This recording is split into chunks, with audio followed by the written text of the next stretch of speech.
Welcome to Quick Finance, Jacob. Today we have an educational video on monetary policy. What is monetary policy? Monetary policy is how a central bank or government manages their money supply, interest rates, and bank reserve requirements in order to accomplish certain economic goals or objectives. These goals include, but are not limited to, inflation, employment, and overall growth. Different schools of thought. We have Keynesian economics, which says more money equals lower interest rates equals more investment or debt, depending on how you look at it. And there's the Austrian/classical school of thought, which says let the market decide. Neoclassic is a mix of the two. Modern monetary theory says use monetary policy or money printing and deficit spending to reach full employment. Hamiltonian economics says print money for investments and national objectives. And of course, there are always those who are a mix of the above. What tools does monetary policy offer us? We can control the amount of money in circulation. More money sometimes equals more inflation.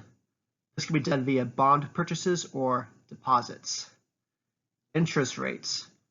What is the penalty for borrowing money?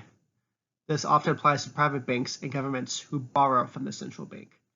Higher interest rates usually discourage borrowing, which decreases the money supply or money supply growth. Reserve requirements is how much banks can lend out. If a bank has a higher reserve requirement rate, there's less money created.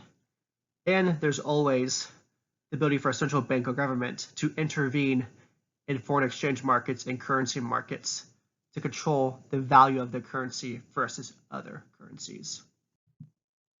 Implications. Monetary policy affects inflation, employment, growth, interest rates, fiscal policy objectives, and much more. Current events. How does this apply to us today? Well, there's been a massive amount of money printing and lowering of interest rates by central banks to keep the economy afloat during COVID. This also happened during the Great Recession of 2008-2009.